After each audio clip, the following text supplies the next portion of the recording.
यह भारत का वो कुंड है जहां भगवान परशुराम ने अपनी मां की हत्या करने के बाद अपने हाथ से चिपकी हुई कुल्हाड़ी से मुक्ति पाई थी।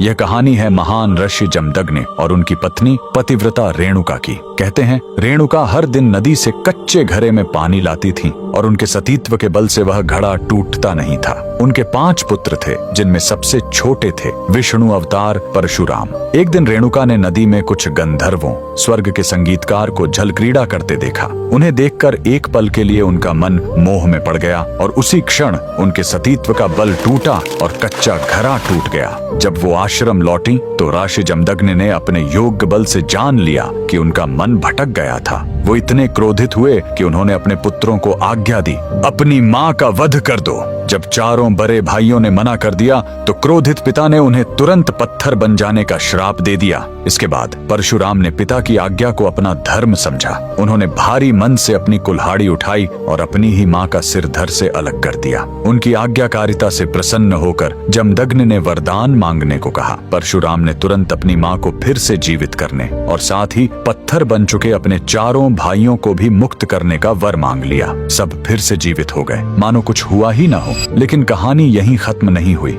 मातृ हत्या का पाप उस कुल्हाड़ी पर एक दाग की तरह चिपक गया और वो उनके हाथ से अलग ही नहीं हो रही थी। उस पाप से मुक्ति पाने के लिए वह दर दर भटकते रहे, लेकिन कोई भी तीर्थ उस कुल्हाड़ी को छुड़ा नहीं सका। अंत में वह पहुंचे पूर्वी हिमालय की लोहित नदी के किनारे और जैसे ही उन्होंने इस कुंड के जल को छुआ, चमत्कार हुआ। कुल्हाड़ी अपने आप उनके हाथ से छूट गई। यही पवित्र स्थान आज अरुणाचल प्रदेश में परशुराम कुंड के नाम से जाना जाता है। आज भी हर साल मकर संक्रांति पर हजारों श्रद्धालु यहाँ इस विश्वास के साथ डुबकी लगाने आते हैं कि यह कुंड उनके सारे पापों को धो डालता है, ठीक वैसे ही जैसे इसने स्वयं भगवान परशुराम को पाप मुक्त किया था। भगवान परशुराम को दिल से मानने वाले सभी भक्त कमेंट्स में जय परशुराम जरूर लिखें।